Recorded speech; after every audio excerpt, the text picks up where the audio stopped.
Hello and welcome to another episode of Life Talks with Fawole. Today we have Mo, aka Moetry, aka Mo the G, the voice behind the camera, and the wizard. Hey. Come on, in the house. Yes, welcome Mo to the show. What's happening? Thank you for having me. Yeah. You're welcome. He's too cool for school, this one. He's a very good friend of mine, as most of my guests are. Mo has been in my life for a long time. I won't start giving you his resume. He can give you his resume yourself. But he's a good friend, long-time friend of mine. Known him for a very long time. We share a deep passion for the arts, as far as I'm concerned. That's the best way I could put it. Yeah, for real. Yeah, we say it's about, before we start talking about a passion for the arts, I want you to tell me a little bit about, maybe about stuff I already know, our relationship, yourself, what you're doing, where you're from, where you're going to, your ethos, bank account number, short code. Backstory, yeah. My password, date of birth. Passport number. Okay, so my name's Mo Conte. I do an event called Moetry, which is a spoken word and live music event. The event's been going on for about 4 years in May. It's situated, it kind of rotates between East London and South London. So our residency is basically in 93 Feet East on Brick Lane. It's a well-known club bar. I'm sure a lot of people have been there. If you've not been there, you probably will at some point. Let's go there. Come to the show. And then the other venue we do is another well-known venue, which is called the Prince of Peckham pub in Peckham, obviously, on Clayton Road. We've only started there over the last 6 months. So really good venue, amazing owner, the staff, people, everyone's been really welcome. And also, we do the show in Manchester at the moment currently, which is in a place called the Feel Good Club. Feel Good Club? Yeah. In Manchester? Yeah, Feel Good Club. Yeah, they had their birthday, 1 year birthday the other day. So they were opened, they opened I think just before lockdown, so they haven't really had a good run of it. But in the time they have been open, they've got quite a strong following. They've got like over 200 following on Instagram, but they've got like a backstory where they're doing things before, so they've kind of built up their reputation. Yeah. And is your event strictly poetry? No, it's poetry and live music. So Moetry. Oh, sorry. You can stop banging your hand on the table. Oh, see, that's cool. Is it audio? If you swore once or twice, I would say that, but audio bang the table. I say. Basically, okay, so Moetry actually stands for music and poetry. So that's that's what the basis of the event is on. Okay. So and your name, obviously. Look at me talking. Yeah, and my name. Well, Moetry actually. Okay, so Moetry is music and poetry. Also stands for, if you split it in half, Mo try. So it's for self-enthusiasm. If you split it in half and turn it around, it says try more, which is another sense of try more for everyone. More, it's self-motivation for yourself and also for others. So wait, one way is... So Moetry, yeah. Moetry, yeah. Yeah, so that is... Mo try. So self-motivation. Okay. If you split that in half... So you say Mo try. Yeah, so you should motivate. The best way to motivate is to motivate yourself. Yeah. Look in the mirror, that's what I say to them. So, and then if you have Moetry and you flip that round, so TRY, MOE basically, that's try more. Yeah, try more. Exactly. It's just it's nice. And also music and poetry as well. So and also so basically there's a group called Moetry, which I'm sure most people are aware of. If you're not, they're like a worldwide group, but they're from the UK. I've really one of my favourite bands. So listen, and they have the lady called Natalie. I've come to know over the time. She actually has an event called the Flow Vortex. So I'm going here in London or yes, it's in London, but it currently I think it stopped. The venue they was using, I think it was getting they're not using it again, so they had to find another venue. From what I know so far, but I think they're coming back. So just off of that, like loving Moetry and my name and all these other stuff, I come with Moetry. Yeah, it literally was because I'm quick-witted with things, so I can kind of think of things. So that come off. But everyone, when they do meet me, they do think Moetry is to do with my name, and then I have to kind of explain that. No, whatever, we know you're lying. You love it. I'm like, no, it's actually not just for my name. Is your name short for Mohammed or Moses? Yeah, Mohammed. Okay. Yeah, so Mohammed as well. I like the Mo try Mo. That's the first time I'm hearing about this. It's the first time told me about it. Because when I start explaining like part of it, they're like, he's got to do. I didn't even get that. It's narcissistic. About me. I don't get it, but some in a nice way because it's a poetry thing. I think, and because I don't perform. Yeah. It doesn't come across as narcissistic. But if I was performing and I was on the stage, then it kind of be like, he's got a bit of ego. His name do show him. So this is. But I kind of, it works well. It does work well for what it stands for as well. And also the logo is of a tree, which obviously symbolises growth. Yeah. planting the seed, the artists are the branches. So it's got so much different knowledge. It is quite good on a marketing kind of platform when I've seen it. But it's. Do you do fashion as well? I don't, I don't do no fashion, don't do no music. That's for fashion, about fashion. Yeah. No, what are you talking about? I swear I've had a hat or something off of you. Do you mean it's? Do you mean the Moetry itself? You just seem like you do fashion. No, into fashion. No. You see, he's trendy, like he's cool, he's really cool like that. Like the way he put it together, it was like, he must have a brand, you know. No. Do you know what it is? That is his brand. Moetry is his brand. Sorry, let me sell you for you. No, not the fact I'm creative, and that like when it comes to doing style, I don't really like follow a certain style of like. I look like this now, but I could probably see another day I look like him. Do you know what I mean? I'm really, and that's what I mean. That's metamorphosis. Yeah. I like to think of myself as like as being a social comedian, so being able to adapt to different environments. I don't really try and. I appreciate fashion and thing and follow, but I'd rather take bits of bobs because I think if you stick to fashion if you follow a trend too much, a trend can easily kind of steer off, and then you become lost. So then if you just kind of create your own path, then you can never lose your sense of direction. That's kind of understanding fashion, though. Yeah, that's it. That's more than the average person.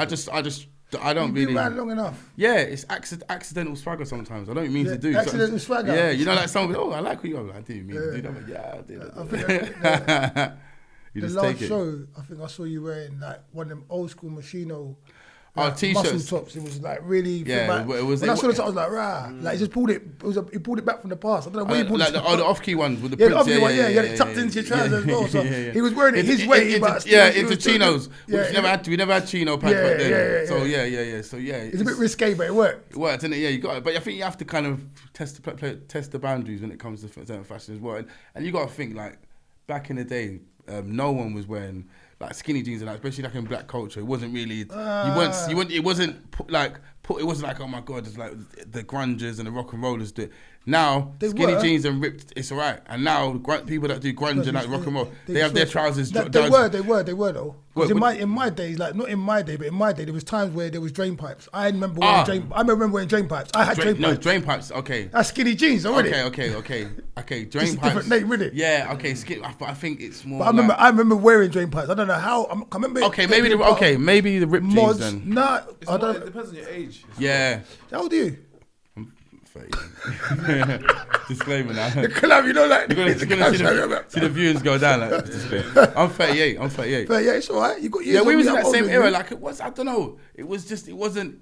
Because I'm talking about Benetton. You was like the Benetton G days and stuff, and D&Gs and stuff. What I'm saying is, I'm obviously a little bit older than you, but I still remember like stuff past before my age and then like after my age and stuff. Yeah. But I remember in the 80s you would wear, people was wearing skinny jeans. Yeah, because I remember flares. You remember flares? I was born in the 80s, so I was free. I was 83. Do you remember flares? I was still wearing nappies then. But you remember flares? Yeah. Flares. So then flares, drain pipes come after flares, didn't they? Yeah. So I had flares in my era. No, but flares like even that. Was like 80s was like tighter jeans. Yeah. You know about it. Got baggy. But okay, I mean, see like, 90s. See in college, no one was wearing skinny jeans. No. Joe Blogs and baggy. Exactly. Yeah, but what I'm saying is in fashion itself, like, especially I think like with cultures like there's like black culture. Like see like all them like Ed Hardy. Remember Ed Hardy come out? And that's when black society started getting a bit rock, ripped jeans, and it was cool. Damage. And stuff. Damage? Yeah, I remember Damage. Yeah. Ripped jeans, we've all had ripped jeans. No, but that's a Jamaican thing, I think. But I'm talking like ripped jeans. I'm talking like the ones, Paco and like the ones that are hanging off your. The little slide. Yeah, them ones up. You know, them ones like sometimes you see the mad D&G ones that like they're kind of hanging off. Fashion, I think, through cultures is transcended where everyone now wears what someone else wear. Before, you could just, everyone was like, you'd be like, you're just like a black boy or you're just like a white guy. But I think as time's gone on, everyone's just a bit, everyone's just a bit more. It's all amalgamated. Everyone doesn't mind wearing a bit of this, a bit like, it's mad now. That's probably London, you know? London, When you go up north, up north, like, they're different. London kind of blends. I don't think there is that because unless you're talking about the traditional clothing, like African traditional or Chinese traditional or whatever traditional, clothes are just clothes, innit? Yeah. So it's just like we as human beings or we as people are just saying like, because, okay, for argument's sake, we took our what's the word? Our heads up or whatever from Europe back in the day. Influence from Europe back in the day. Then it kind of changed to America. So when we was influenced by Europe, like Armani and certain and so on sort of things, that's what we was wearing. It wasn't a black or white for us. It was just a nice cut. It was a nice kind of clothes. Put that on a Chinese man, a black man, a white man, an Irish man. It's the same thing. It is the same thing. But if you think about how cultures and certain they certain the kind of fashion sense they drift towards, you started like. Okay, for example, Avex coats. Remember Avex coats back in the day? That's hip hop though. That's hip hop. It's roads and hip hop. Exactly. I totally agree with you, but it's just hip hop though. But you wouldn't see guys in the East End if you go to like Bethnal Green and that. They weren't going to exactly. Nah, they were wearing chippy or exactly. But that's a culture in Bethnal Green, is it? It was more Asians and more whites. If you go to Tottenham and Hackney and that, Avex was everywhere. It was and West London as well. And West London, but what cultures are they coming from? It wasn't really. Yeah. I'm saying fashion now. I think is a lot more. Like, see a lot of my friends that I know from road and a lot of them gone into fashion. Some of the stuff they wear, I just think to myself, wow, they wouldn't wear this back in the day. My friends would look at that and think, oh, now they look cool. But, okay, so what? So now it's more. I would say and people are a bit more open minded. I think with fashion nowadays. I hear what you're saying. So then, for me, it's just like because you now, as what Jay was saying, you represent. If he didn't know you and he saw you on road, he'd think, which you are. I'm not taking away from you. You're a trendy guy. You're into fashion. You're this and that, the third. I know where you come from. Just what I'm saying. So how you look and who you are is two different things. Let me not lose my point. It is more hip now for the roadman or whoever to wear that stuff. But before, like the average Joe, like because we were talking about achievement in schools and all that. There's a section of people that wear road clothes or whatever that are now accepting the other stuff. But before that, in numbers, there's other black people that wear those clothes and just rock it. You know what I'm saying? But it's just like roadman saying, "All right, you know what? I'll wear a bucket. No, I'll wear pink in it. Pink's cool in it." It's just more acceptable in these parameters. That's what I'm not taking that away from what you're saying. It's the way we perceive it, innit? Yeah. So because how we've grown up, we associate certain things with certain. But because I was when I grew up. So I grew up on road, I always was like quite a diverse person. I had always mix of friends. So I kind of always saw the other side of things. And some of my friends are like, what stuff I used to wear? I can't believe you're wearing it. They didn't even laugh or question. Now, look, I swear, remember I used to wear it back in the day. Yeah, so right now. Flat caps. You see, especially the flat caps. Yeah, it was a white boy thing. It was a white boy all day thing. long. It's like, Mo, you just cool. like Mo, you just they look good. Mo, just like a geezer. I was like, mate, I just dress like I'm dressing. Now, you go to their wardrobes, look at their walls. But it's just, so, you know what it is? You can't sometimes blame people because it's what you... Cliches or putting things it's because, to be fair, what you grow up, the kind of environment you grow up in, sometimes it directs your perception of what a stereotype is, or you start labelling people. All it is, it's not these people they're just uneducated at that time about what is. It's ignorance. It's ignorance, and it's just what you keep on seeing on TV. Yeah. Because if you just keep on seeing a guy with a flat cap, someone with EastEnders or only fools and horses, you're just going to associate with certain culture. And that's what my point was saying. Like, unless it's literally a Sari, Agbagna, I don't know what other nation I can't quote. Your traditional dress. Any clothes is for anybody. Yeah, anyone can wear anything. Really. Just think now, if you go down Dalston and stuff like Hackney, African prints everywhere. Everyone wears them. Everyone. Yeah. It's not even. Do you know when I was younger? Yeah, it's so nuts because I'm from Sierra Leone. Like my background's African. Like, okay. Like I would never have guessed it. What me? From no one. British, mate. No, I'm joking. Nah. I'm just joking. you're kind of British. No, obviously I speak British, but I mean like as in, I'm from Sierra Leone, but my background's African culture. My mum goes to my house, is smell food, cooking. It's an African background. Anyone knows my mum, Mama Conte, hold tight. They know it's just God bless her. God bless Mumsy. She's still there though and all that. Yeah, but still, God bless you, Mumsy. So then you have a very good boy here. He's a good boy. She doesn't know everything. Cool. So why? Me, I know he's a good boy. That's it. He's alright, mum. So then basically, like when I was younger, imagine this. This is disclaimer. Like they said, oh come on, we want to get you some, the prints and that showbiz. I'm like, I don't know, man. To wear to school and stuff. No one really wears it. Yeah, and I didn't. And they said I had a few, and they said, what get them with me? I wear them to a little African party, and I just put it down because when I was young as African, to be African was kind of shamed a bit. Do you know what I mean? It was just not by me, but it was just in society. People understand what I mean. Yeah, if you understand what I mean, the whole African Jamaican thing, like people from this kind of culture understand. It wasn't that deep. We weren't going around trying to kill each other, but there was this kind of we are not the same sort of thing, and we was just looked at a certain way. So I wasn't that proud to be African when I was younger. Yeah. It's only when I got older I started to hang around more African, other like people, friends and that. I was a bit more proud. It's like, coming to America, come out and all this sort of thing. Like, we're doing bits out here. So then, oh wow. Yeah, coming to America. I had that rewind. So then now when you think about it, you go down to Dalston or you go down to let's go to the White House parties and Shoreditch. African prints are just on everyone, like black, white, it's cool. It was so, and it's just such a proud thing for me to see. And I used to think about to myself, look at this, you're so proud to see something that was part of you when you was younger, you was turning against. But then I had to realise that how how I grew up and what kind of things are put towards me, I wasn't made to feel proud outside of my own house with my family. Do you know what I mean? And then you realise that as you grow older, like, you know, everyone comes from different things, saris and stuff. I've seen some of my friends go to Indian weddings and West, but back then it was just, we were so much more, not too segregated, but all like the cultural, I think fashion wasn't so universal. Do you have a lot of family here as well? Yeah, I got a lot of family. My dad put it about, to be fair. I got a family in America. I got a family in Australia. Yeah. I got a lot of family. I got quite a bit of family here still. You got a cousin called Anthony? James? No, why Contes? Yeah. See, this is the thing. See them, because the name thing, yeah, it's like Cisse. I've got Cisse's. I was speaking to a friend about it before, but like, it's quite. They're just everywhere. So many Cisse's. For example, Conte is Conte's, there's a lot of Conte's in, because you know have you heard of a boxer called John Conte? Yeah.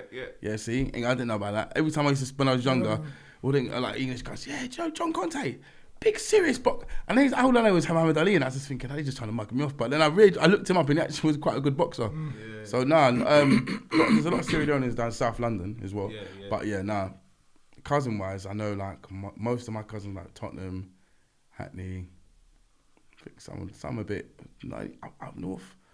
Where did you grow up, you say? I grew up in Haringey, Green Lanes. Green Lanes, yeah? Yeah, Green Lanes, Haringey. Well, banging Green Lanes, that Turkish part? Yeah, Turkish bit, proper bit. With a good food is that. And by the McDonald's drive-through and all that. Whenever we used to go there, that drive-through used to be like grease lightning. You know, you used to go in the cars. Do you remember, innit? We used to pull up in their cars. If your brother had a car, it was Any time of the day as grease light, your petrol could run out. Sainsbury's was right there. You was cool, you know. Take a go on a date. Everyone's chilling there. Yeah. Playing. Take I was a score feed the whole car. I was going back to the clothing thing. You lot just took me somewhere else. But you're taking me there now. So like, I remember coming. You know when you used to get to that place, you used to come down Green Lane. You used to start driving because you're going in me anyway. You start driving side there different because you don't know who you're gonna see in the car park or whatever. Because when you drive, it's like the catwalk. Because remember you pull in and all the cars are here. So when you're driving this way, you just like looking. All your brothers in the back. And these are times, no scrubs were coming out. So you sit there, your best friends right. Everyone was just trying to lean back. I don't be sitting in the back. So, and then you slowly just pull and then you come out that bend. But you sound, we're not carding our power steering, so you're like, spin like that and pull up in the car park. Thumping the music. That car park was lit. It seemed so much bigger back in the day. Now when I look we had a car, do you know what it was? I think we were smaller. We were smaller people, so everything. The car park looked massive. That car park was bad, man, because it was just like an outdoor club. You just go there, put your music on loud. Yeah. It was like a pull-up spot. Listen, we used to live on Green Lanes. We used to just drive to the drive-through. Imagine we could walk there just because that was mad. 4 o'clock. I know it. 4 o'clock in the morning, 24 hour innit? Go anytime. But then it just started getting people hanging out too much, drugs, crime, all that shit, and they just cut it off. So yeah, start getting beefy-fied. Yeah. Man was kicking off other Big Macs and that. No, it's my Big Mac. Fam. You know when the chips fall in the bag? No, it's my chips, bro. It's always beef. You know, you order the two. But you know what happens? You know that always happens. I'm trying not to digress, but every time you're not getting me with another thing. Nah, you order the meal. You know there's 2 meals. My chips in the bag, bro. You know when you always take the chips from the bag. I used to get the bag and shake the bag, and then my friends are gonna see this now. So when I shake the bag, the chips are gonna fall to the bottom. When I'm take the bag, God, man, you're a Ginu, that's why. Eh? He's a Ginu, it's alright. It's always the one, isn't it? David Ginola, mate, had to be done. Times are hard. I was a skinny kid. I was trying to put on weight then. Right, so going back to what we was talking about the clothes and everything, and the understand the culture. Yeah. When what part of your life did it, like, not to be specific or something, did you start being proud of it? Did you start celebrating or understanding that it was free to be celebrated because I think arts gone? African culture wise. Yeah. Okay, like when I was around school, like, see outside of school, my friends, Muslims are African and I was mixed friends and that. But you see, when it got to primary school thing, that whole African thing, it was more primary. No, early secondary school. Early secondary school. The culture difference happens like between primary and secondary. Yeah, I think, but in primary school, I had a best friend. He's still my best friend at Obi. Yeah, and then like his family's from half Nigerian, half Montserrat. So and his mum was a Rasta, so he was kind of like 1 foot on each side. So I always had my side, but always had this side. So, but anyway, we was like the main kids in our school. So no one really bothered us in primary school. When we went to secondary school, he went one way, I went the other way. So I was finding my own ways, and then when you say one way, the other way, like he went D&K, I went Highgate Wood. Oh, okay, well. So big difference as well. Everyone knows the difference between D&K and Highgate Wood. So then that's when I was only finding my own way, and then that's when I started to notice more the difference in that. Do you know what I mean? Like the African cultural differences. And me, it was like seeing that it was weird because I used to hang out mixed groups, but mainly my brethren's. I had a man called Chifa.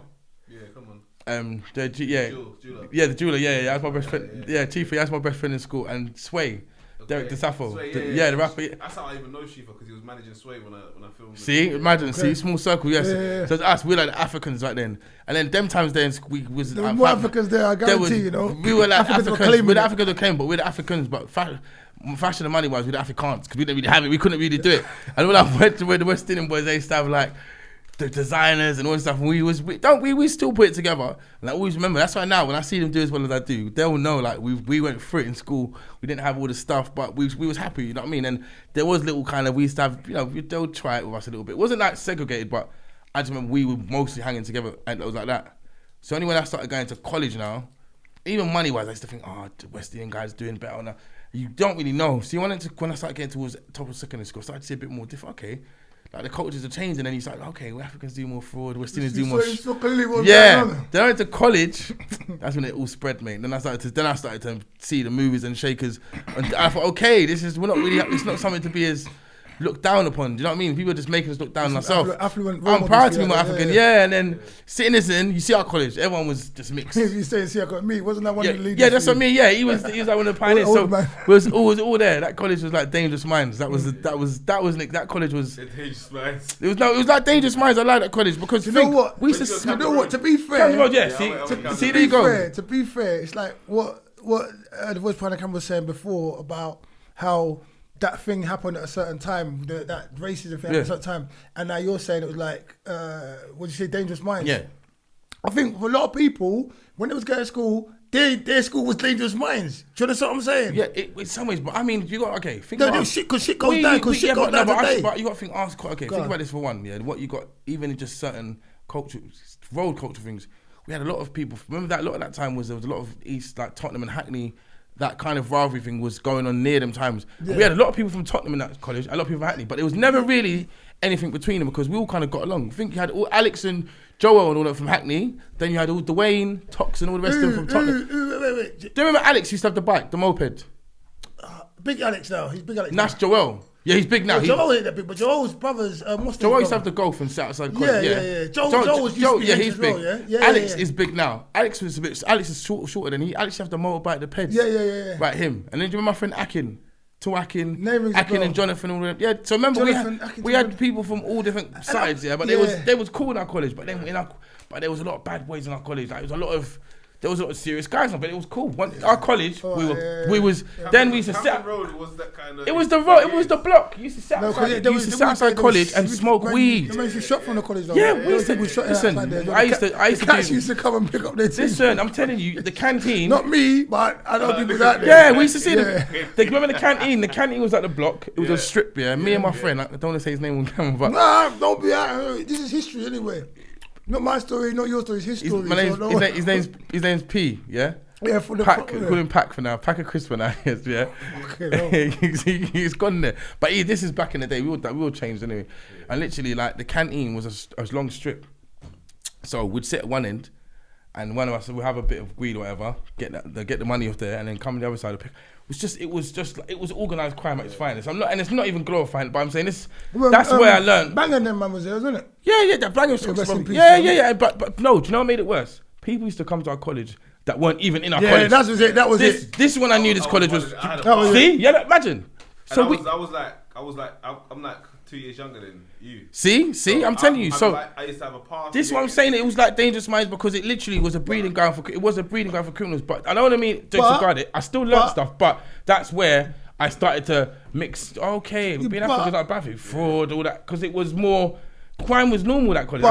No, it was. Crime is normal everywhere. No, but I mean, our college, human society, it was normalised. We were smoking weed in front of the teachers. The teachers were like, do you mind just smoking that college was made for those people. Yeah, no, I but realised okay. late, like, It was. I realised the Marlborough building. Do you know what I Yeah, studied yeah. there? And the Different one thing, in Angel, yeah, different it was different, and then they had them lot had bare buildings around the ends. You know, like there was one further down next to Arsenal. But yeah, yes. Benwell. They say that you know it was they were the There was another one saviors. by, They were the There was saviors. another one by Waitrose. There was two. There's Benwell and there was, I can't remember what the other one's called. That's what I'm saying. There's another one by, But then our one-way system. That's it. See that? That was ideology, man. One way, one way. Once you leave, get out of it, though. No, So that's what where do you you go. Once you get out, once you come out, you What, drive Camden car. Road? Go one way. Nah, but Camden Road music, sports you're not and making science, it like it was and terrible. Some good things came on. No, those listen, years, no. man. Some I really didn't say it good wasn't things came out chemical. those I years. just said it was a breeding ground for quite. Listen, I'm telling you now. It was fun. It was fun, but for the average person, it wasn't. There was times. Listen, there was. Do you know how much times? No, but of course, I think. Listen, I like okay. to think Let me say maybe this. ours No, is different. listen. Don't get me wrong. Let's learn from there.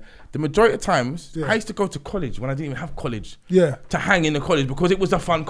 Yeah, but that's there what I was was trying to say to you girls, before. there was No, a but listen, vibe. no, but These Mo, young guys were making money, Like, having Mo. a nice car sitting outside. My Mo. brethren, I mean, it was a good college. but college has been like this over the years. You know, back in the day, I can grab you someone who's 10 years older than me. They'd be like, you should go to college and play blackjack in the canteen all day. I should go there, what's supposed to be there. There's stories for every college. Yeah, you no, know but what for saying? every, but I'm It's saying childish from, I stories, no, you know don't what get me I'm saying? Do you know what I'm wrong. saying? People came to our college to have fun. Yeah, this one.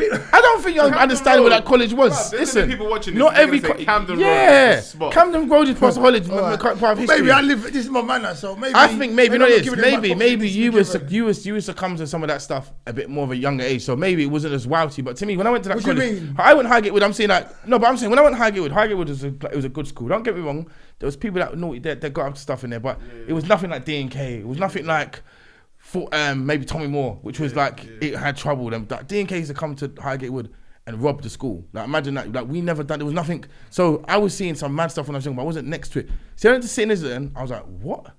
Shot in and like it was So you lived a sheltered kind of life up until that I was point. slightly shocked because in college and times, remember, I was still like an African kid. I couldn't really. When I used to go to raves, when I was in Highgate Wood, I used to go and stay at my friend Paul, his house. Me and Derek, me and Sway used to go and stay at Paul's house because we wouldn't be allowed that late. You know, like I don't think maybe Sway might have been. I used to tell him I'm going to stay at my friend's house, or I used to sneak out and jump over the neighbour's fence and go through the door. And then to one time I come back. And the door was locked. The kitchen door was locked. Hey, mate! I didn't know what I was gonna do. I was gonna sleep in the garden. Stupid boy! I've caught you. You were doing. How would you do when you go with me? Stupid boy! I caught you. You would sleep outside like a dog. You are. I swear that she knew. This time I was tired. You know the pipe was dead as well. I come back. You know, like confidently went to the back door.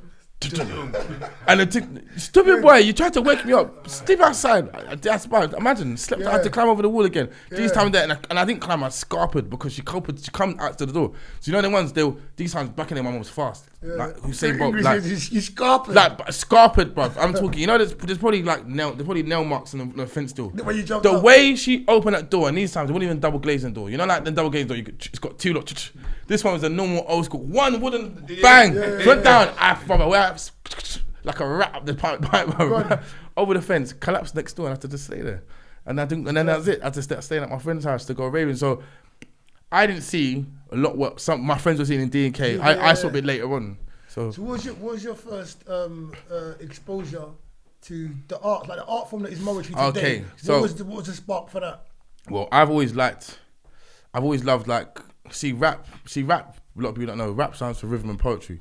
So I've always liked word. Rap. So you're saying breaking down RAP rap. It's like rhythm. stands It's for actually rhythm and poetry. Yeah.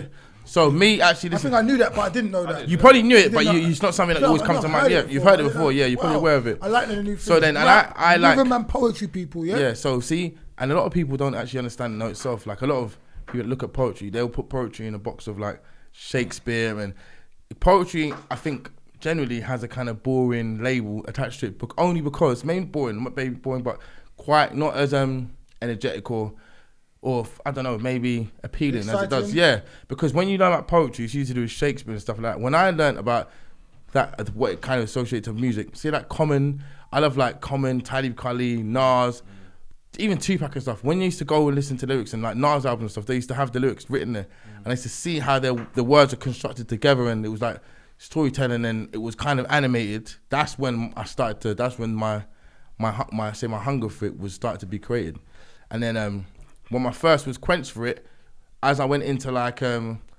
because I never used to see me creating a show. I never, like, there's a lot of people that do events like this.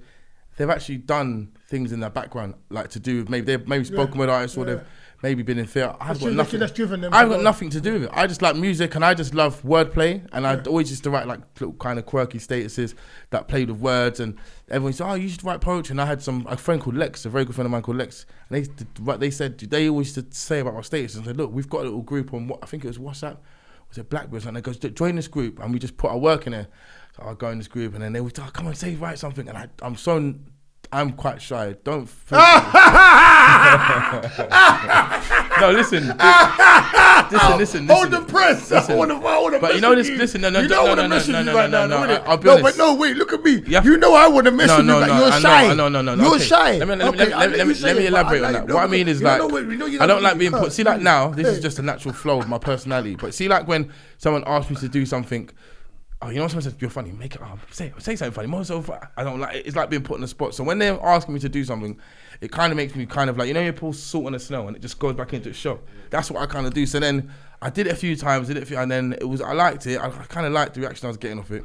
And then I used to keep having big parties on my birthday, and then everyone, do raves. I'm like, I don't really want to do raves. There's too many friends doing raves. I want to do something that kind of brings everyone together.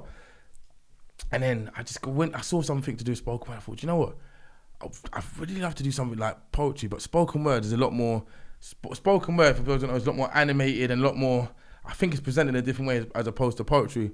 So then, and then also, I had a friend of mine that passed away due to mental health, and I realised, Jonathan, the one I mentioned actually used to go to college with us, and I realised there was a lack of platforms for people, especially young black people, to kind of express themselves about about what they're going through, like girls, not just black people, I'm talking every cultures, but especially the young. And I thought, you know what, I love music and I love spoken word poetry. What about if I kind of bring these things together? I know I can I can draw a crowd, because whenever I have parties or anything that's social, I know a lot of people that just like to come because I like to have a good time. And people want to, and people attract people want to come to something. I'm alright sometimes.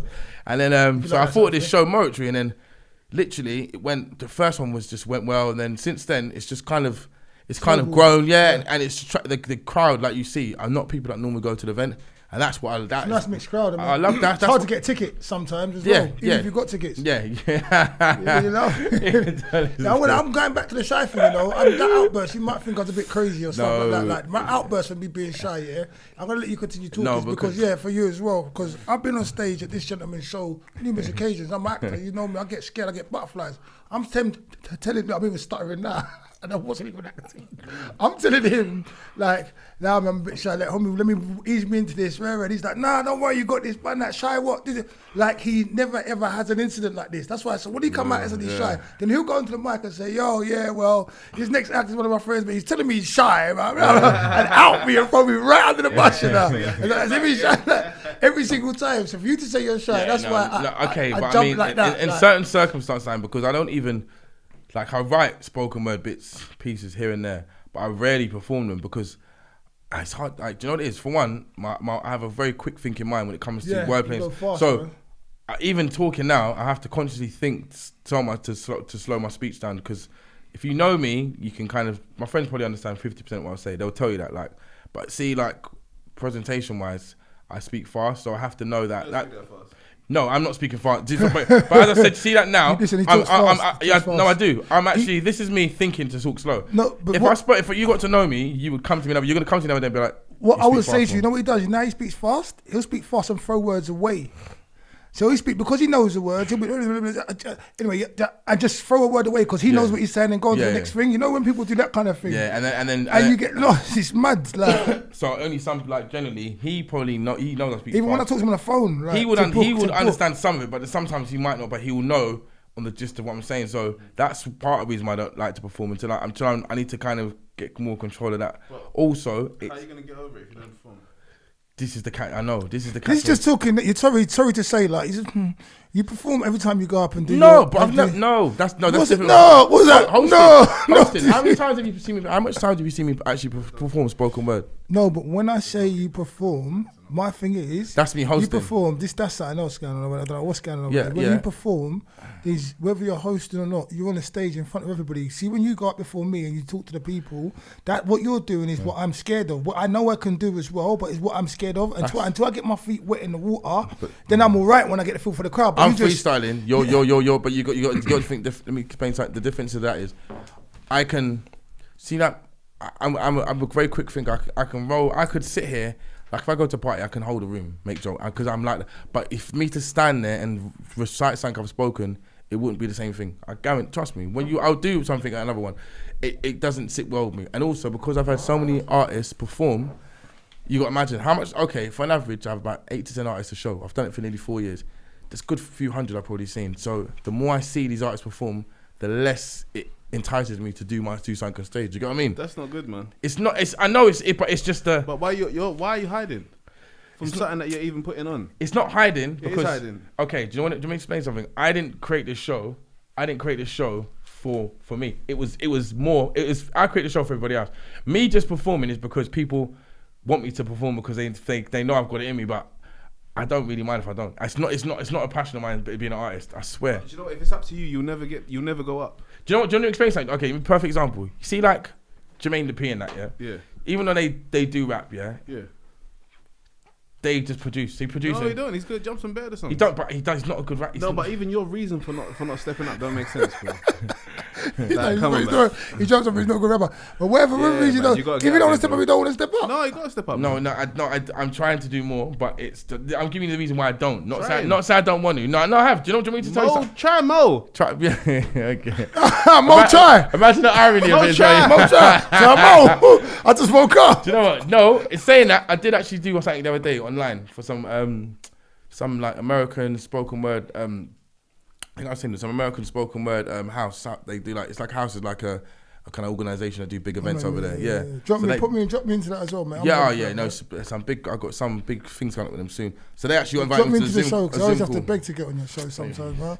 He's lying. I need to get on stage. He's I'm like, lying. performing. I'll be on there. Okay. You got, if you want to go there, listen. You got 2 minutes left. I have 2 minutes. 1 minute, no more. The show's on for weeks. I'm advertising. Then he messages me last minute. Oh, can I get on? We've got to 60 seconds. Come on. No, but they're not going to get in for 60 seconds. It's not. No, but you buy chocolate from the shop. Like halfway through my set as well. Still, I love you, Mo. You know I love you, innit? You know I love you, innit? Listen, put some water in that JD because it's getting to this is juice, cuz. This is good. Nah, listen, it's been spiked. It's the medicine. Yeah. Someone, I don't know. I have to bring it out. Come on, I do love you, but sometimes I'll be like, top up, man. That's what you need. I know that. No, but let me know. Because if you say it out now, I might as well get it out. No, I want to get it out. I'm getting it off my chest right now. You open the can of words. I know. No, let me get my check. My cheeks even hurting when I'm smiling. All right, so. At Moetry, yeah, amazing platform, beautiful platform, right?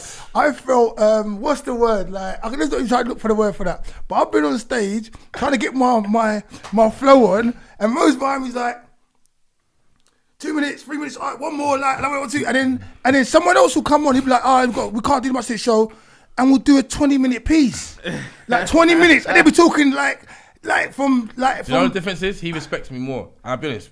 Yeah, no, I do. Yeah, it's love. It's the truth. I know him, so. For me to get him to come off, these lot won't even. He can catch my eye. Look, because he's my mate, and I'm just trying to. And I will never say to him, "Hurry up on the time." I'll just be like, "Do one more, whatever." Yeah, no, and also, because he's my friend and because he gets such a good introduction, if I let him overrun more than say the other person, no, you get a good. I get an amazing introduction. The other people that he's talking about that push the boundary, I don't really know them that well. Yeah. So. If I let him do what they're doing, it looks like I'm favoritism, and he comes on stage, give me a big. But the other ones, they don't even. You know what they do? They look straight. Yeah, come on. You see what they do? Bro, I've done. You know innit? You've seen it, yeah. Do you know I've done shows. They don't make eye contact. And I'm telling someone, done. And they're trying not to look at me. You know what I'm saying? And they're taking liberties, yeah. Bro, even when I'm taking... I wasn't really upset about it. No, he's just joking. And the JD's been doubled. I don't know what it is. Right. Also, yeah. Please put this guy drink someone, I'm a respectable man. But you see these... like Brutus is a respectable man too. You see these other ones that come on, yeah? They tell these stories, yeah?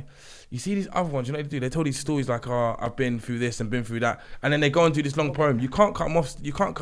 Yeah. You can't. When they've been through the strife, do you know what? This happened to my cat. And you can't really try and rush them off for the cat because look at that program. Don't fuck with cats. I'm gonna get all them chasing me. So when someone's with their cat, what's that? I've heard about it, but I don't watch it. But you ain't seen Don't Fuck with Cats. I'm not gonna watch that. Have you all seen Don't Fuck with Cats? I've heard about it. Watch Don't Fuck with Cats. It's just it's funny. It's not even funny, but it's a good watch. So what's the difference between spoken word and poetry? Right, this is my difference. It's not official. And that's how I specifically said, No, I'm just so I go over it again because there's gonna be like, oh my god. I don't understand the difference. To me, poetry, spoken word, rap, it's all. I think to me, this is what I've come to learn is spoken word to me seems more animated and it's more like, especially how they deliver it. It's a lot more. It is spoken word gets my attention more than poetry. Poetry to me sounds a bit more is monotone. One like it's quite. I've come across poetry and to me it's not. I don't say the word boring. It's not enticing me enough. Spoken word. See, go on. But that's what I've come across. Yeah. See, but spoken word, I think to me it's almost like a. What's that thing when they like someone's done it if someone's auditioning for a part. And they just kind of present it to you, and they're just like, dramatize it or whatever. It just seems a bit more. There's a lot more physical, animated. It's physical gestures, and it's almost lyrically painting a picture for you. It's more storytelling. Yeah, with spoken word, what I've seen, and when spoken word artists, there's a difference. There's a lot more. They engage more the audience, or you feel like they're engaging more with you. Whereas poetry, I feel like they're just kind of delivering something. So not being thing with myself, what category would you put me in? Not fishing. I'm not fishing for anything because now this confuses me. So spoken word. That's what you say. I'm putting that poet. Yeah. Spoken word. I think spoken word. But this is what I think. So if you're unsure, it'll be best someone who who proper knows definition because then you could but even the ambiguity was like I didn't. But you do theatre. So where you do theatre, I think you'd put yourself more in poetry because poetry is more associated with theatrical performances. See, but then that's confusing me right there because you're saying I know this is your interpretation. Yeah, what I think for me, because I think of Shakespeare and stuff when I think of poetry. Yeah, but I love Shakespeare as well. Yeah, but this is what I grew up with. So that I associate people who do theatre. I associate people who do theatre more to do with poetry than as opposed to spoken word. I think. I just don't connect it with that. But then what your definition of spoken word. By definition, is what they do in the theatre. So that's why I'm confused now. No. Okay, is like it is an ode to love, and I love to ode, and just generally speaking the words. Whereas but I mean, but poetry. What I'm saying. Okay, proper poetry. When I was knowing about poetry when I knew about poetry when I was younger. It was Shakespeare. I knew about poetry, so I'm always going to connect to poetry with Shakespeare kind of stuff. Whereas spoken word, I see spoken words more animated, like it's more audience engaging. Okay, spoken word to me, let me give you an example. Poetry is like getting Deliveroo, yeah? Where spoken word is like spoken word is like getting Just Eat, but they come in your house and sit and eat the food with you. Do you see the difference? Here's your food, enjoy. Whereas Just Eat, they'll come, sit down, and I feel like you're eating with me here. I feel like, wow, I probably understand where this is coming. Do you understand what I mean? That's how I kind of interpret it. What is, sorry, I love chocolate. Yeah, go on. What is your favourite topic for poetry, spoken word? Oh yeah. Do you know what? I think relationships. We're gonna keep getting into. I think relationships because it's so funny the twist you see on relationships, as in like I've seen people talk about good. I've seen talk about bad. I've seen talk about bad that was good because some bad relationships can be good for you. Yeah. Because what you can learn the other side of it. It's the way that was bad. Yeah, I was way talking about people. I've got like a friend of mine called Woodsy, who's an artist. He spoke about. I know who's Woodsy. Woodsy, yeah. Big up Woodsy. Yeah, big up Woodsy. He spoke about going on date with a girl and she didn't know what to eat, and he's done this poem where he puts all the different kind of places to eat in this poem. So it's like things like that. It's just I love wordplay. So and I think spoken word has a lot more wordplay, a lot more kind of similes and stuff. Enough words like okay, that means that. Do you know what I mean? That's why. Yeah. I'm just drawing the spoken word, but the way you can use different words for different pictures and stuff. Yeah. And also I love. That's why I love poetry. And sometimes I like when serious topics. I've shown light-hearted. Yeah, but light-hearted. But at the same time, I still got like a meaning and a message. Do you know what I mean? So yeah, that's what I've really enjoyed. I'm enjoying I enjoy really seeing people who, because I prefer my event is more focused on people that are not so known, as opposed to people that I get people that are known and established because I want them to inspire the ones that are soon to be known. But I like the ones that are not so known that come out and like they're a bit kind of like, especially where you were at that point where you're not someone that on that circle of people that I know. I'm not no. But I mean on from that circle, maybe outside that circle you may be no. But literally like not even me thing or nothing like on the poetry circuit. Because you're new to the scene. I do one or two bits, but no one don't know me like that. I'm not really. So on that, even seeing stuff like that, especially where we got a backstory where I know you from differently from back roads from college and that, to see you come and do that, that's like a nice. It's almost like that kind of like happy. You're happy that you've been part of that person doing something that. Yes, it's you. Yeah. So even me seeing my friends come and do it, some of my friends that have never even thought about doing something, like that, come to that show, they see people perform and they think, do you know what? I fancy a bit of that. That is the best feeling. That's what I like about the show. That is the better feeling than getting people that are good at what they're doing coming on there. And that's not taking away nothing from them. It's just that when you see someone flourish in something new that they didn't think they can do, you get such a good feeling of it. And then when time goes on and you see them grow even more, it's just like, my God, look where you started off. Like there's so many friends, I can't even think to mention, like Jackie Shear, Casey, oh God, there's a good few names. I can't even think of all of them right now. Natural Right, that I've all started off some point and then now look at them now and think to myself, wow, man, you don't even realise how much you've come from a long way from. You would never, and they would say to you, some of them would have been like, development. Some of them would be like, I would never have done this if I didn't come to this show. I used to write in my room and never think it was kind of for this. Yeah. So that's priceless. I see that on stage. That is an infinite self-reward that you can always get from doing that kind of show. So yeah, it kind of works well. I see that on stage with people who are just getting their feet and learning their feet. So for me, even the aspect that you spoke about, it was very rewarding and gratifying for me, just as an audience member and being a poet as well. But to see people going up there that, remember I said I get scared and stuff. That's why I say that about you. Sorry to cut you quickly, because when you're in the crowd, you're bouncing around and he's just full of laugh. He looks like he's so alright and cool. But then I have to say to him, don't think he's not feeling it. Like he's nervous to come up here now. He's as confident as that, and he'll say that. But it doesn't mean he can't. He's not able to deliver. He can. But you need to show people like you're nervous. Like when I'm on stage and performing and hosting, people really. A lot of them think it's scripted or because I just go with it and they're like, oh, you're so good. I'm like, mate, I'm shitting up there. Like I'm literally. People don't understand. I'm nervous. Sometimes I'll drink too much and just get carried away. And my friend Maria has to, God bless her, have to come to me and look, Maria. Maria. Who does the door? What a friend to have. I was famous. She does the door at Moetry. She's like my sister. She'll have to pull me in the brakes. But like, calm down. Like, stop drinking. Stop like getting all wild. Because I can tell you're just all over the place. Like, relax, chill. Because I literally will just get up to it because it helps calm my nerves, but it's not, some of it's bravado. Don't think people, a lot of them like that. They, especially like some artists, proper stage fright. Sometimes, when artists don't come out for long, do you know it's because they've got stage and they can't actually get onto the stage. Like, you're preaching to the choir over here. There you go. So that's why sometimes it's you'll be surprised, man. This is what I'm saying to you, like with watching a show at Moetry. I've done a few Moetries, and watching a show at Moetry, watching the different levels of talent that's there, because it's talent across the board. Yeah. Watching the journey where they have to go to, and knowing what it takes to go on the stage, and then seeing some people for the first time, second time, third time, or expressing something that is deeply, really seriously personal to them, or something like really opening up something that's come from their heart. That you didn't even think existed. You're like, but you don't know them. They're telling you everything. That I have to.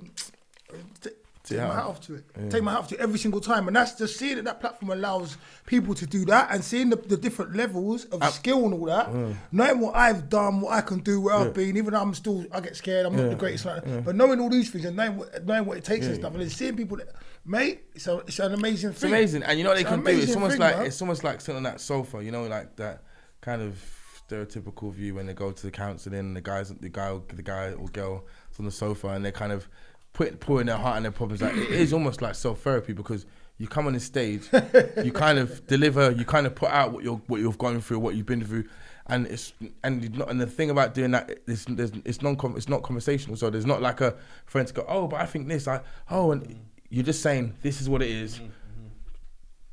Like it, lump it, go, done. The show goes, you walk away. and it's almost easier for you. And sometimes with your friends and that, you can't do that because, do you know what? No, this guy there done this to me, or do you know this girl done this? But you done what? But wasn't you? Yeah, but then you're gonna have to get the comment. You know, it gets a bit awkward. So that sometimes you can just go there, just get it off your chest, and just go, and just walk away. From it. That's why I do it. Yeah, it's good. It is. What's also good about that, a night that what you've created and things like that is that medium where there's raves where if you're trying to meet someone in a rave, it's not really realistic, innit? Yeah, you're all enticed with all sorts of bits. The music's loud, it's not really, you know what I'm saying? And then you've got the other side, that's speed dating, which you're there to date. Yeah. If you understand what I'm saying? So you know I'm here to interview you to see if you're good enough for me. You know what I'm saying? So you're told you're going there as a single and all of that. You know what I'm saying? And there's a time as well. And there's a time. So like when you go to an event where you can actually speak to someone, and there's poetry going on, there's live music, it's a different, you know what I'm saying? And it gives a lot, like just going off what you said, when you have so much different topics which I've spoken about, the easiest thing to generate a rapport or relationship or build a foundation of conversation with someone is talking about other subjects. Oh my God, you see that artist? Yeah, do you know what? I can relate to that. You seriously? Don't think because a lot of people go to that event that are ravers that generally never even have built up any sort of relationships before because they're out in a rave, and to be fair, they're doing all sorts and bits of bobs, and so it's not really genuine relationships. But at places like this, I'll be honest, they've come together. You can actually talk about. Can I sit here? Yeah. No, and I can tell you how much people. How much time? I don't think he's. I can't remember. I don't think how many times I've seen him come with people, but generally most people come by themselves and they make friends. Yeah. And that's what the beautiful thing about that event is. But if I'm wrong or right, is it 70-30? What, girls, women to men? Yeah, 100%. Yeah. Maybe even 80-20. See, I just said the percentage and you knew what I was talking about. You know what I mean? Because men are not confident with it. That's what it is. What's that? Men ain't confident with what? Confident, like, when it comes to touching these certain awkward things, boundaries, they don't want to, they're not as spoken word events generally. Artists, there's lots of them, but going to the events itself, not really. Yeah, they're not. No, I tell you, I can tell you my event. If they knew how many girls was there, like, I'm not saying they would. Females. No, I definitely would. But I can tell you now, the funny thing is, I've got a load of friends, some of them that were coming because they knew the girls, and then they realised they actually liked the event, and they was like, I didn't realise. Like, where are you coming from? Oh, of course. But and also the thing is, well, a lot of the women that go there, in respect to them, these are the most creative, beautiful, intelligent women else. You come in there for that. They ain't got time for it because, to be fair, the show's on. You can't talk during the show. So there's a little break. In that little break, people are mingling. They ain't got no time to be getting chatted. Do you know what I mean? If you go, psst, they don't want to hear that. They don't want to hear that. And if I see that, I'll hold it up. Do you know what it is? It's not even about enjoying people down. No, he's making me laugh. I'm saying like for the people that go, like it's about being at the familiar events. Like if you become a resident, you just become like the Moetry family. Oh yeah, you do. You know what I mean? Do people know him? People know Io. No, I said even just as a not that much though. As a goer. Oh yeah, like a normal person. Normal person. Yeah. But I mean, as in like normal people know Io, and that's not even through me because they've seen him and they know. He's a character, and they know that and they've seen, you know what it is, they might not, and what, you know, some people, you don't get, some like, for example, when you're in places like that, your personality can come out without the pressure of having to, like, speed date and have it in front of you, whereas you're just being a person around there. Exactly. What's your worst, and you can't use me as an example, because I know it won't be me anyway. What's your worst? I'm not my worst artist. No, not worst artist. I'm not that. Nah, don't be horrible to anyone like that. But you know, like, I won't ask you to name the artist or nothing, but you know, like, someone's come on and said, every time I go to the toilet, and it's just like, it's the worst possible thing that anyone could say. You know, you do, like, the worst thing that's come out of someone on the mic, like. I think something about their granddad dying, and like, but it was said in such a dark, horrible way. So have you ever had to stop anybody, like, or? No, oh, right. The one time, okay, this is a funny one. So, I got a daughter, yeah? You got a daughter? Yeah, I got 8-year-old daughter. I got big daughter. I got big kids. But everything, you're shy and you have an 8-year-old daughter. My daughter doesn't like taking pictures. She's on my Instagram and that, but she's not like a daddy girl. And then my youngest one, she's just a little princess. She likes taking pictures, but I'm not really I take pictures of my kids. They just don't like doing it. No. I've got. Do you know what it is as well? If you, like you said, this is probably the most Yeah, usually you come to my event, we're speaking, and I'm running an event. Because you're busy, you belong to everyone else. Yeah. Your back's to the wall and you're shy, so you're drinking extra. Yes. So in regards to like me stopping someone, so I had an event at Prince of Peckham a few months ago. My sister came, and my sister's come to a few. She brought my daughter. My daughter just turned 18 that month. Yeah. So the first time she's coming there, she knows about Moetry and cool. So then she's sitting there, and my daughter, like, she lives with my mum, but I'm not really accustomed to. I don't swear. I swear in front, but it's not like swearing's not even a thing, innit? Okay, so basically, treat your daughter like a little princess. No, but I know I've got to realize she's big. But remember, this is a big leap. Ain't nothing wrong with that. Being my daughter, and then she's coming to a spoken word event. Now, if you've been to a spoken word event, I'm sure you know them. I tell you, the content is just there's raw. Even like, selling you can look at someone and what you think they're gonna come out with it completely wrong. So this nice little pretty little girl goes on. My sister, the other people have been on before. Some things have gone through, but not. She comes on stage like, okay, so my pussy dripping, but what? Nah. So I was just like, my daughter's. I'm thinking, she's done one. I was like, oh, okay, right, good. Can we just? I was like, so then I'm kind of like, look, can we do? Oh, okay, my daughter's here, and I've kind of said it because I usually ad lib sometimes on the poems just to add like a bit of character. So then I've done that. Okay, this is alright. Yeah, okay, my daughter. Like, alright, cool. I'm gonna leave it. And everyone's laughing because they're hearing where. Then after, she goes into her next poem and just gets even more savage. I'm like, okay, look. Yeah. Pussy, oh shit, my neck, my back, my pussy, my crack. So I'm like, no, okay. I'm like, listen, okay, look, okay. Sis, I swear on my life, I don't even want to do this. I imagine I've never done. Everyone's like, I can see face like, shock, horror. What is he doing? But I'm thinking, I'm in dad mode. I'm not in like host. Yeah. Please, sis, I don't want to do this. I know to cut you short. Please, I'll let you come and do it another time, but I can't, like, my daughter's here, she's 18, I've never had her here. This is just a bit too much. She's honest, though. You was honest. I was like, too much, and I don't even want to be offensive and stuff. And then, okay, so I had to stop her. She tried to find another poem, said, look, take your time. And then everyone's like, oh, no, we understand. Everyone's like, Mo, like some of the girls, my friends, like it's embarrassing for her, because I didn't realise it was. And then my dad was like, my sister was like, no, listen, he's being alright. You got to understand, his daughter's here. Like, you got to respect it, which is true in a sense. Like, I said, it's your show. You don't. My daughter's right. Like, okay, but in fairness, she's 18. So in general, they're probably thinking she's 18. Like, she's probably here. And she does know. She knows. If you just stopped it and said, no, you know what, content of that. But because you was honest, yeah, I did. No problem. No, but I don't see any problem. When I went to the crowd after, it was a mixed view. Some people were like, you should have just let it go on, and then others were like, genuinely, I understand. I was like, listen, you all have different ways to handle it. Have you got kids? 90% of them said no. So then you can't really give me an answer. But like, then I can't take your. If you got a daughter and you've raised her question, have you had a daughter that you have a daughter that you didn't grow up? I didn't grow up with my daughter. My daughter lived with her mum. So I don't even think her mum would be happy. And we're not together, having her daughter here listening. I don't think she would be. And I don't want her to have. So and my daughter was like, after no, mummy wouldn't care. I was like, okay, next time you can watch it then. Mo, yeah, she can watch it. But why don't you take her out? No, because that would be more embarrassing for her. No. Because she's come to... You embarrassed the girl than your girl. No. Because in a sense, my daughter's come to the show. I'm just telling these artists, I'm just saying, be conscious that my daughter's here. Now, after that part had gone on and I'd seen it, I said, cool, my bad. I shouldn't have interrupted you. My daughter's giving me a little thing, talking to you, as you lot were. But before then, it was kind of alright. Because obviously the artists have come there with their material prepared. I didn't know my daughter was coming either. So, and so if my daughter was coming, I could tell everybody beforehand, my daughter's coming, don't do this. It was just like, my daughter's here and I have to deal with the situation. And then when I did, it was kind of, it was a bit uncomfortable for her, but she kind of understood. I had to say to her, you have to understand. It's very weird for me to hear. Like, I've never sat in the car with my daughter listening to Little Kim and hear my daughter hearing that profanity, and her mum, like, maybe we've got the best relationship, so I'm thinking the worst thing I want to do, and I don't want her mum to switch at her coming here and say she got to come here again. How can you let her listen to this? So it was a weird. There's politics involved. That's the one time I stopped the show. That's the only anything other than that, you have to let them go. It gets uncomfortable, but you got to let them go. Yeah. Have you stopped me on the show before? Nah. You said some uncomfortable stuff, but not stopped you. No, not like. Wow. Yeah, but I mean, it's just like uncomfortable. Like, so what has been your most exciting and most celebrated? Like, well, you know, like, see, I had a young lady the other day. I can't remember the lady's name. She's wearing a hijab. She ate the mic to pieces. Sammy Rams. The way that she was just like. Sammy Rams. She done her thing.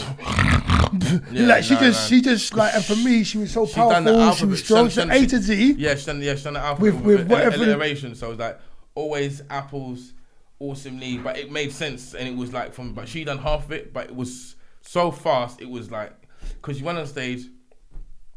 You didn't even have a clue what she was gonna come over, and it's just. Nah, she said I'm gonna come and spit fire. No, but I mean, like you didn't know it was gonna come like that. You knew what she watched the content, what she was saying, but you didn't. No one knew the level of what was gonna come because. Yeah, no, because she came with fire. Outfit, she might be like A is for something thing. B, it was nothing. It was literally a alliteration of each. It was, it was. She was like A is an attack on the affiliation of the abbreviation of the A, and then B and me. Sick of Latin. Is the bicentennial, blah blah blah. But she just killed it. But barbarically, you can't be past me because I'm so bad. And C, it's just cats be cat. Oh, she just killed it. I could not even mimic her. She was amazing. Do you guys think that poetry is a kind of, let me say, even though the music industry use poetry, do you feel like the music industry appreciate poetry for how powerful it is? Some artists do, but then some artists and even some youth don't recognize that the foundations of rap come from poetry, comes from written words. Like if you tell some people that Tupac used to write poetry, they'll probably be like, "No, what are you talking about?" But he was.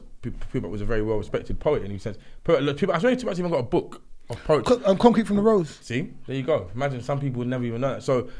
Like it's just good book as well. It's just you have to learn. If you learn your crafts, like, but if you listen to like the Commons, the Talib Kweli's, you know, like the conscious rappers and that, a lot of them they would love poetry, and a lot of like probably even people like Lil Wayne, the wordplay wizards, the wizards of wordplay, they are probably profound like poets or not, because if your wordplay and content is strong, which is what poetry is formed of, you as an artist will be sick. Like Nas, definitely. If you like Nas's wordplay and stuff like the way he paints. Like you said, you know the difference between spoken word and poetry. Yeah. Because I feel like someone like Mike Skinner. Yeah. He was. Who's Mike Skinner? He was spoken word. Yeah. On music. Who's Mike Skinner? The Streets. The Streets. Okay. You know that is, don't you? Not the road. I know the name. I know the name of Streets. Yeah. And it was a dark day last night because I wanted to get a tie and and I didn't know if it was wrong, so I had to sing my song and it was going on and it was getting too long. You got the t-shirt as well. Right. See? That would be like spoken word. He's one of the only people that like from here. Obviously you got George the Poet and people like that, but again, he was one of the first ones, Mike Skinner, that I felt like spoken word of music. And because it had music behind it, it was able to be appreciated. It was. He's. But it's sometimes that's the thing with things. Sometimes with some kind of cultures and kind of genres and stuff that people don't necessarily go to. Sometimes you have to paint it as a bit something else. You have to kind of like my event is not something people usually go to, but where it's called Moetry, it's got music in it. The clicking and the clicking. That a lot, but a lot of people think that comes from my event. Sorry, but it doesn't. I hate it. Like, why? Okay, as an artist, I hate it. I'm sorry. But why do you? Okay, so what do you want people to do if they like what you're doing or appreciate? Because you got to remember, emotions are, you can't restrict people from emotions. So how would you like someone to celebrate the content of what you're saying? Huh? If someone likes what you're saying, you know, that's clapping and stuff. What should we do? I think. This is. It's more for me. Where does the clicking come from? No, we get back to that. Let's get back to that because I want to ask this question. I'll explain what I think. Why I've come to think why people click, because it's not. Because I think clicking it comes because if you clap or anything else, it takes way too much from what the person's doing on the stage. You can click and it can continue. I hear that, but I think it came from movies though, and the American blues scene. No, I think it came from the American poetry scene. American blues poetry scene, same thing. That kind of. They'll kind of be playing that big thing while the person's speaking. Yeah, and you know, and you're clapping and clapping. It's easier. It's easier to stop people to stop clicking and just clapping. It was jazz. You clap for ages. Yeah. It was the jazz. Yeah, so that's what we go, and we've gone with that. And even, but then if it's that and it's to a beat, because someone could be talking like I'm talking about, even if it's that and to a beat, then I want to know what we're gonna do when we meet. And I know how it's going on, and this is a long. No, but not everyone's got rhythm. But that's what I'm saying. But if you're going, when I've just said something that you like, which is fair enough, and I appreciate the kudos, it can it's just like, all right, cool. You pay the ticket to come in there, innit? Like, and I'm on the stage performing, innit? So I know that you appreciate me to a certain point. I'm not trying to be anything. This is just me personally. It's just totally me. And but you're thinking, but just stop clicking. Just please stop clicking. So I can just know this is just me, because every artist is different. Just please stop clicking so I can give you what I came to give you. I came to give you someone say hot pepper, but I came to give you that. But it's fine because I understand that. And you can see how passionate I'm talking about. It happens in poetry and that. But I'm just saying, like, I'll be on a thing where, like, I really appreciate, but then I don't like curtain calls and being clapped either, I don't like kudos. So you'd be happy when you perform there to be silent and then you walk off stage and everyone just claps to the end. Well, they said, I don't mind because. Okay, so do you? Okay, let me say this. I give you artist examples that people have performed and certain parts of the poem that they've enhanced or they know they've changed the way they say it because they know it gets more of a reaction. Do you get what I'm saying? Because yeah, no, you're getting a totally. reaction. So if you get no reaction, sometimes you, as an artist, you don't know what. Sometimes even certain words goes over certain people's heads. Okay, Mo, sorry then, but let me stop you. I'm saying it's wrong what you say. I know, Yeah. I would rather know, because we're talking, and it's analysis, constant analysis. Yeah. I would rather you clap at the end when I'm finished. Let me go do my crescendo. Let me finish my showmanship. Let me do what I'm doing, because that comes from my theatre background as well. Let me done what I'm doing, and then you can give me the kudos. If you start thanking me for the meal I'm bringing you before I even bought the dessert, it's long for me because you ain't tasted everything. You haven't even wiped your napkin and had the little shop of your like limoncello they give you in whatever restaurants. You haven't had everything. Okay, do you know what Okay, as you just said about the food thing, if I go to someone's house here and I start eating their food, I'll be like, oh my God, this is actually quite nice, you know.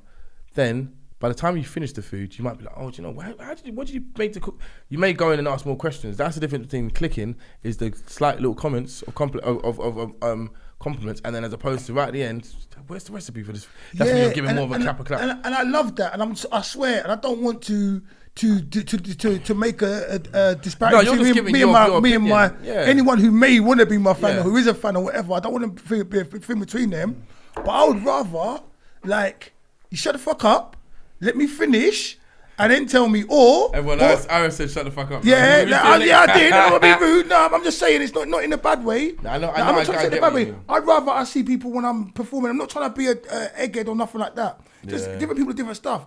Like listen attentively, not talking to other people. Focus. If I look around you, I see you looking me dead in my eye or whatever, then I know you're listening to me. I don't need to click. And if I say something that gets your ears up, you turn around, you're like, Ross, that actually affected me. That's just how I feel as an artist. You know what I'm saying? It's all different. I'll be honest. There's some. But the clicking you're thing not is the only artist that doesn't like it. I'll be honest with you. I thank everyone for the kudos as well. Don't get me wrong. I thank everyone that does that stuff. But like, I'd rather you just wait and then let me finish the food, wipe your mouth. You know what I mean? Digest, burp, fart maybe, and then it's all good. You can tell me how nice the meal Don't was. ever go dinner islands. You want to wipe your mouth and make you fart. And no, give you a supermodel a toothpick. No toothpick, man. Use paper. Can we get a piece from the bottom? A piece of poetry. A piece of poetry from you guys? You're going to get a piece of poetry before you get a piece from me. Imagine we had this big conversation. I don't like performing. Now he's trying to get me on the spot. Of course, why not? I don't. Do you know what? You know what you do? You must have something from the archives. You must have something from the archives. You're going to ruin the brand. Come on, man. You must have something in that phone. Come on. Just something short and sweet. You know the worst thing about this is the battery is lucky. Yeah, we got charger. Don't worry. Do you know what? I'm never coming here again. Yeah. Don't worry, we got you now. We immortalised you. Nah, this is wrong. See, I haven't bought a book. I bought a book. One of my first favourite poems. Okay, I'm gonna do this quick, and this is not even right. I read this poem the other day when I had to do a performance for this place, this brand that I'll be working with for this American poetry house, and I had to do it on the Zoom call. And the girl was pressuring me to do it. The girl called Mariella that I met through social media that she heard about my event. She's like, oh, just come on this thing and I'll do something. I said, I don't want to do that. I've got nothing written. Just come on, just do it. And I was like, no, I don't have nothing written. And I literally didn't. So I read this in like 20 minutes, yeah? I hate that. Yeah, this is rusty. This is very... Right, let me not just die it down to me because that just makes... We won't judge you, we love you, man. Okay, all right. This is... Give yourself a breath. Do you know what I mean? This is cringe. For me, this is cringe. No, for me, it's like, oh, go on, Dad. You go to school cringe. party, go on, do the moonwalk. It's like this. All right, cool. No, because I could do it when I was younger. I was like, come on, please do it. You want planting, do the moonwalk. Okay, so, wait. I'm not coming back to this show. Oh, yeah. Right, so, okay, this poem's called Me. Right.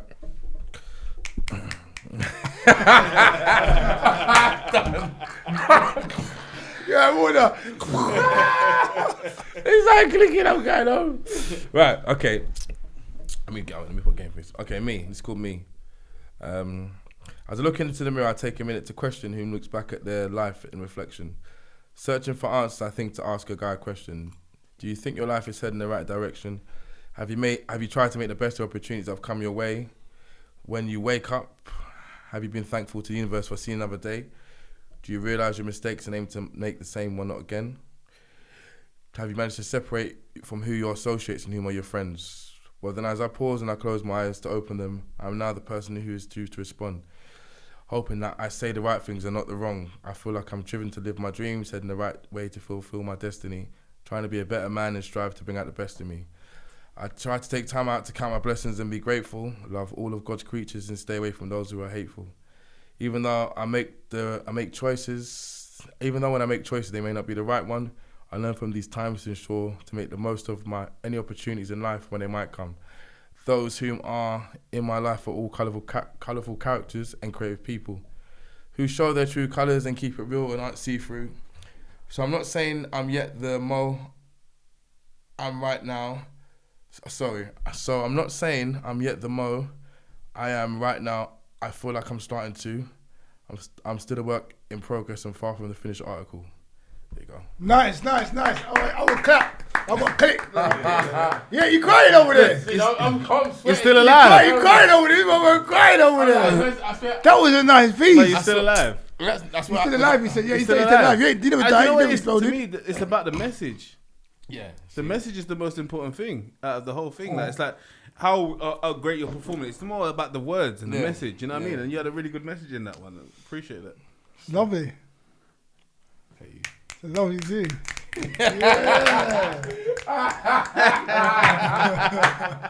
Yeah. So what's the most famous person you had on? It's your turn, man. Huh? You're doing your bit. You got to do a bit of your book, go on. Or you can do the Sabbath poem. Yeah. The Sabbath, the what? The Sabbath one. The Sabbath poem. Yeah. This guy's an idiot. He's a wild merchant, isn't Wind up wind up merchant isn't even. It's an understatement. You saw you weren't crying doing that poetry, man. No, Your eyes weren't welling up, man. That's what it gets when he performs. Like he nearly lost his breath. We nearly saw him lose his whole breath. Yeah. And then but it's passionate about it. I would have called a cab if I didn't drive it. You know what you got to ask yourself. What you got to ask yourself, is what makes you so passionate about it? The reason why I started it, seeing my friends do it, and seeing what it does for people when they perform. I generally. So do you understand that it's your passion that makes you like that? Yeah, and also it means, and why I get refrained from performing because the quality of people that I see perform, even if they're beginners or whatever, but you're performing from your soul. Yeah, I know, but I'm performing. Do you know, it's another thing is what I don't ever have the time to learn them, and I feel like by me doing the show, the level I've done it, you got bare excuses under your belt, fam. One bag of excuses. Can I say though, even everything you're saying, yeah. Carry bags. It was a nice piece. It was a nice. You dissed yourself before the poem started. You're like, yeah, I mean, it's gonna be shit, but anyway, you know what I mean? It's gonna be rusty. And I just read this the other day, and then it was amazing. It was a nice piece. It was a nice piece. And it said stuff about you to me as well, like. You only changed that when you started reading the poem, yeah. So can you imagine? Like I say to you, when you got such a love for something, yeah, I understand that the nervousness comes from your love for it. It doesn't come from not being good at it or this. Yeah, it comes from how much you love it. It does, but it's just my self-reflection makes me think that it's a mental thing that it unblocks slowly. But that's why I'm challenging it. I would never. I'm telling you that is the big step. So I would never do that. I would never. See, people will see this now. They'll be like, they've asked me for ages to do something, and I never do. So I think, what do they not do there to do it? But I'll be honest. A, from the conversation we had before, and B, that when they got me to do this was like a week ago. Then the Moetry was like a few days later. So I've done this 3 times in about a week and a half. Yeah. So it's because I've done it. You put it on Moetry? Yeah, I done it at Moetry in Peckham. See? So how come I only see Latouche? Was Latouche there? Yeah, but then my one. No. Answer my question. Was Latouche there? Yeah. I saw Latouche on the site, but I never saw you. I saw Prince of Peckham, Latouche. I saw him. You saw Latouche? What do you mean on the page? Yeah, I put up because I've only put up like about 4 of the performances. There's about 10. I still got to put more. But I don't know if I don't know who recorded my one, but I don't want. I'll probably put it up now because I can't now say. Put it up. I can't now say I'm not going to put it up because they're like, oh, why did you? Hey. Come on, Mo. We want Mo. Mo, try. Mo. So what's next? This is like Pagan FM. I'm going over. Pagan FM, you know. I've been drawing I'm gonna give you something. I'm drawing that. Go on. Do your thing. I'm not sure now. What am I doing? Short and sweet. Go on. Short and sweet. Yeah, Right. not the 10-minute ones I got to call your stage. I don't bro. do 10-minute ones, I'm bro. joking. That's why I like that. Boy, I never do that. I don't do 10-minute poems, you know. I'm joking. He said that. Sweet. I don't do 10-minute poems, you know. That's it. That was you a minute ago. Yeah. I'm alright. Not me. I'm Shit, easy, shooting man. another foot. Go on, try more. I'm good. I'm a smile. I ain't done smile on none of the shows, have I? You ain't done no poems of the shows. I have. I've done poem, but with Al. But I don't think I've done smile. I never heard. Let's hear it then. No, I do stuff. I wonder if I did it already. I didn't want to duplicate anything I've done already. So, yeah. Let me find this thing. I got Findex. It's not in my memory Rolodex. What's that? He said he wouldn't want a short and sweet. I told you which one to do. You said she wants it short and sweet. Oh, Mo, this one's for you, Mo. It's Mile. It's a novel, mate. Go on. It's a novel. Man, woman, or child. We're only here for a while. It's a test. It's a journey. It's a trial. Civilized, domesticated, or wild. Smile. Transfer positive energy. Not enough time to have enemies. Enjoy nature like David Bellamy did. If you see someone down, give. It doesn't take much to brighten them up. Smile from the heart. Laugh from the gut. Loving is an art. Humans have grown apart. Consumed by daily chores, desire, envy, greed, always looking for more. Things we don't need. Worried about things that ain't happened, while positive feelings we're trapping inside. It's your body, don't defile it, smile from it. It's your heart, don't run from it, have fun with it. The next time you walk down the street, you see another human and your eyes meet, smile. Man, woman or child. We're only here for a while. And if they don't smile back, so what? Smiling makes you happy, whether they do it or not. Why are you smiling? You smiling laughing. It's called laugh or smile. Thank you. I'm sorry. Don't click up in this mofo. Don't click. Oh, So no. Do you get people sleeping in Moetry? Sneaking in. Sleeping. That's a good one. I like You know what? Yeah. It's hard to sit. If I do, I can't. I don't have a bother. I'm more bothered than someone talking than sleeping. Sleeping, you can't help it. You're People talk all the time. Have yeah, you no, ever but had someone... you stop you because you got to remember. Because poetry gives you that kind of. Yeah, it can make you drift, and people remember it's Thursday evening. People probably might be at work for amounts of reasons, but sleep. But you've already paid. I don't mind. Like no real. Like you're sleeping. You sleep. What can you do? Like it's just people are tired. People you don't know what because you know what, I'm not gonna call someone out because you don't know what the person's going through in their life or gone through in that day. Like what they've had to work. Just leave them. It's when people are like two people next to each other like talking. I'm like that gets me because an artist can take an X amount of time to create a piece, perform it, practice it. You sitting there, like you two could be talking, for example, laughing, like something that's nothing to do with it. I'm now talking about what I'm going through. Now I've seen you laugh. I might think, shit, wow, they're laughing at what I'm saying. Then that throws me off. That I've seen artists not want to perform, like, do you know what? I didn't want to perform that thing again. Some people are laughing at all. I'm like, they weren't laughing at you. Yeah. No, and I'm like, do you know what? No, I don't want to do it. And they don't want to do it. They don't even want to. The artists didn't want to even come and do another one the next time because they really think it was that. And I was like, I'm telling you, I had to get the person in the audience to come up with me and say to them, I said, go up to them, not with me, and speak to them and tell them how we've got to like the performance, but don't tell them that I've told you about them laughing. And then the artist actually said to them, it's true, the artist actually said to them, you know what, you was laughing. I thought you was laughing, and then she was like, no, I was not. I was laughing at my friend Mo Tom, and then that made them feel better. Yeah. See, he's laughing now. No, I was laughing because you could have got off an audience and say, look, tell me you wasn't laughing at them. I wasn't laughing at you. So what was you laughing at? No. The whole thing ironic. No, I didn't tell. I said, let them. I said, look, go and ask that person. I said, I told them what the person felt like, and I said to them, go and speak to them. You told the person in the audience who was laughing. Right, the person in the audience, told me what they was. The person in the audience, I told them. That, you know what? I said, but see what you're doing. This is an example of how it can be taken the wrong way. And I told them what happens. I was like, but now, and they said to me, no, I really like that artist. I said, well, that artist doesn't even think that. The artist thinks you're laughing at them. Seriously, I go, yeah, no. I said, all right, you don't believe me. When you go and speak to them, like just generally, He spoke to them genuinely, telling them how much they liked them. And when the artist heard how much that person actually liked them, they actually said, you know what, I feel so seen. I've actually told Mo, I thought he was laughing at me. And he goes, oh my God, you know what, he said it to me, but I thought he was lying. I wasn't laughing at you. He goes, are you sick? So no way. I really liked what you did. I was asking about you.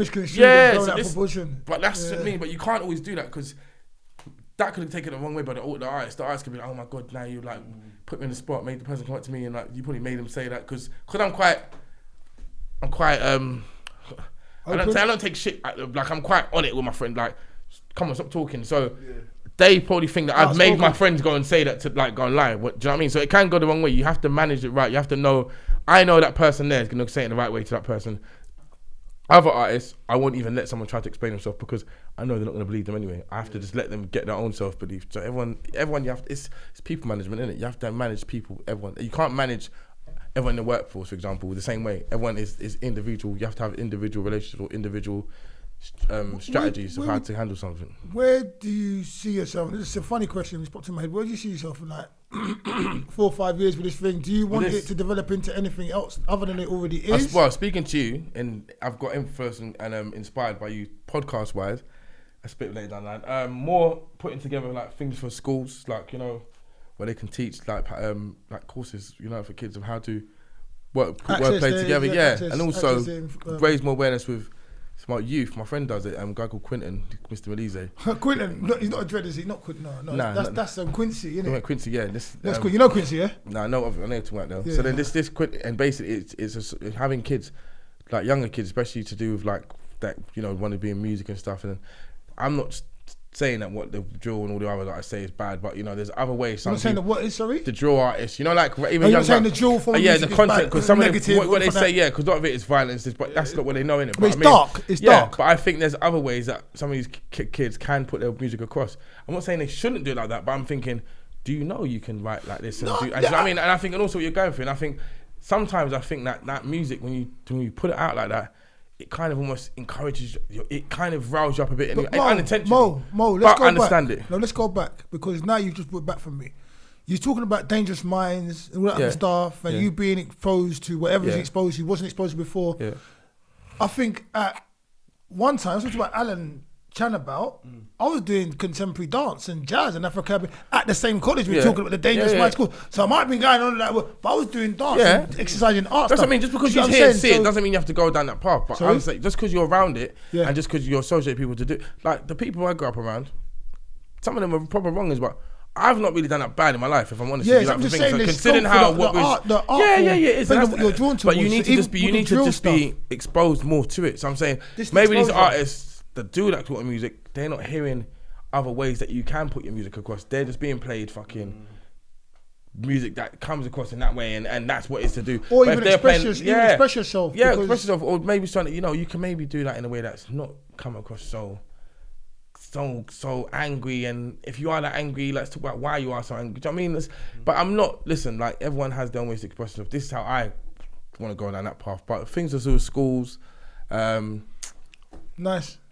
Going into like workplaces, and I'm doing a few of that this month because it was Black History Month. I've got a few like private bookings for like workplaces, like like their after work bonding things and stuff, and they got like Black History themed things. I'm going to do that, which is just like Moetry condensed into an hour. Do you know what I mean? Things like that, because from a realistic view, you want it to transfer into a monetary gain, because then it becomes more of a career. You can only do it so much for where it's small gains. Like me doing it once a month, do 80 people. £12 ticket, do the maths, you know what I mean, and then you subsidise some for expenses. It's not going to really pay your bills, is it? But you know what I mean. But it helps. But if you have that infused with, and also I do an event every other month, every month at the moment, every other month, maybe every few months in Manchester. So sometimes it's twice a month. Still, that's not really going to subsidise. And obviously you've got all the days in the month. I don't need every day in the month to do Moetry. I need a few days here and there. Do you know, if you actually put some of the fashion and stuff with it, a lot of the brands will be paying you a sponsorship as well. That's it. This one I'm going to next now. I've done merchandise. I've done some merchandise, but I've never been involved in like showcasing fashion as well.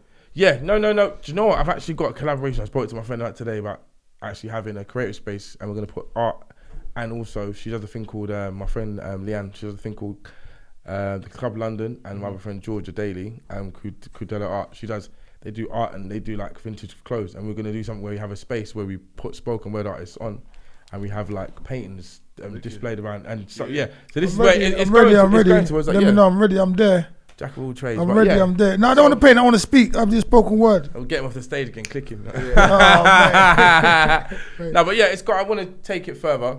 It's got scope to grow. I do it nationally. I do it in other areas, and then, like I said, I want to try and learn stuff like digital marketing more and social media content, because then I can build that more. Right now, it's just me just kind of freestyling. But yeah, no, it's definitely something like it's got a lot of scope to grow, and there's a lot of. It's getting a lot more exposure now. Like Woodsy done with it. He done, you know, Sky's walked Woodsy. He done, you know, Chris Eubank Jr. He opened the whole thing. You would never see spoken word artists doing that before. Do you know what I mean? So they are getting a lot more. So when you say what the funeral? The boxing, Chris Bank Jr. Not the brother.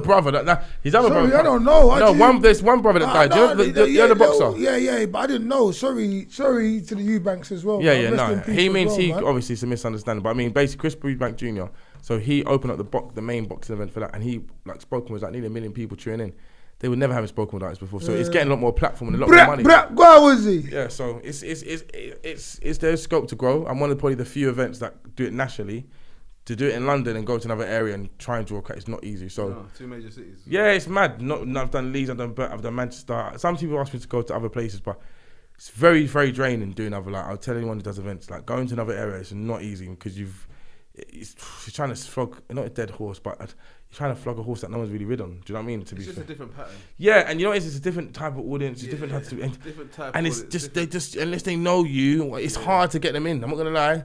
I've done the last 2 couples I've sold out, but that's done to I've used certain tactics, and obviously I won't give my efforts away to kind of get the crowd in. But it's a strategic move. But that's what it is. It's about the person behind it. Yeah, definitely the person behind it. Yeah, you've got to know, you got to understand your audience, and you definitely need to have some people over there. You could have some events that's got the biggest people that you could even put on the event, you know, and people think that those people would just sell it by itself. Yeah, and it literally won't. Nah, it's the people behind you. But a lot of people come to the hosting plays a big part in it. I'll tell you that now. You're the host for the most. Yeah, well, most. Oh God. Mo, try. Fucking hell. Try Mo. This is big. This is big. Big host most. Try Mo. Where's the unplug of these mics? I'm taking them out now. Have you got any like? Because I like Rudyard Kipling. Shakespeare, obviously, you mentioned him. Alright, I know you're going with this. Cape Tempest and George the Poet. And when I say to you, it's only to cut you because my background in that.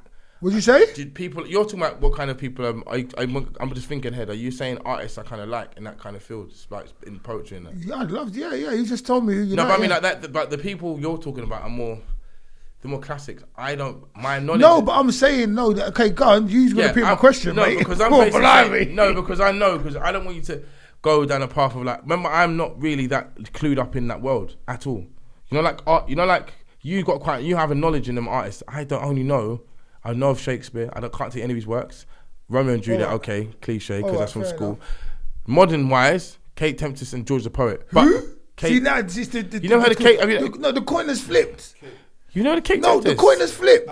You have. I'm surprised. Only reason because when you said George the Poet and Kate Tempest, they're people that kind of mentioned in the same breath. Would you not say that? I mean, in the sense that like they're both well-known poets. I get what you mean. Yeah. But if you're from our world, more people would know George the Poet than Kate. I swear. Okay. See. So then you're right. You have to be certain. You call her Kate. Like Kate Tempest. Like they're like that. I'm gonna make Kate, but Kate. No, it's with Kate. I've been like, Kate and George. I just can't say the second name. But even them. Do you know what? Do you know what? Yeah, I know them because someone's told me them. I've not come across them. All right. So Kate. Yeah. She was actually. That's Kate Tempest. Kate Tempest. I can't pronounce Kate it. Tempest. See, that's why I said Kate. Yeah. I don't know, but other than that, modern poets are people that I've come across. Do you know what I find though? Yeah, what I have to say, and I believe is true.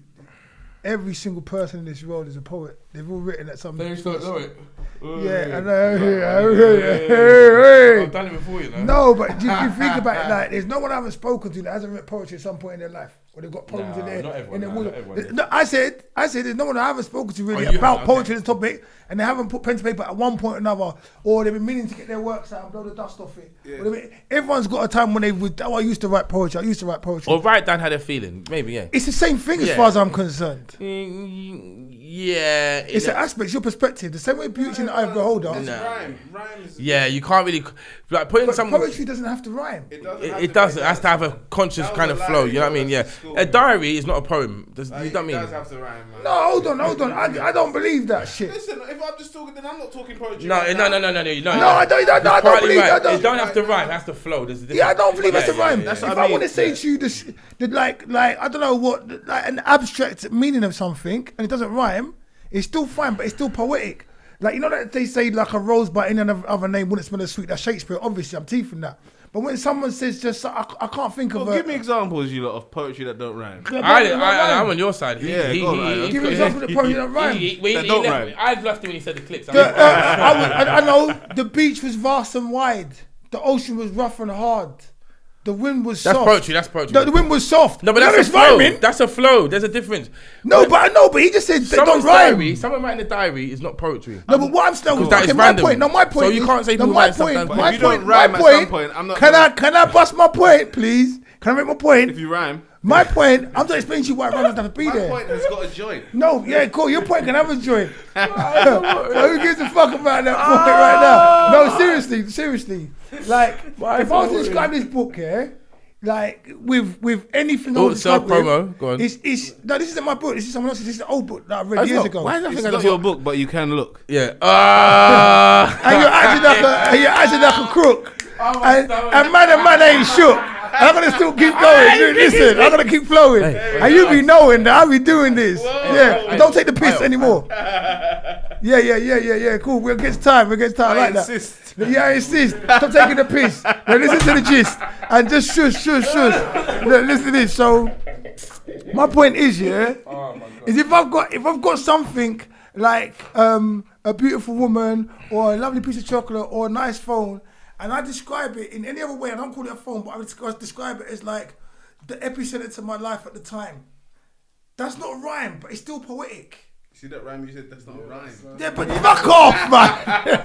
Get out of it.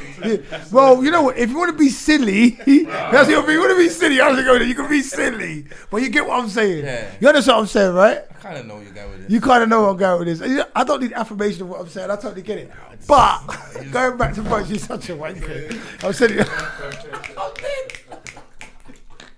okay,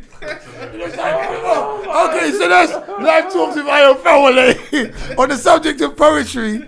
Wrapping up with a lovely Moetry. He's got to go as well.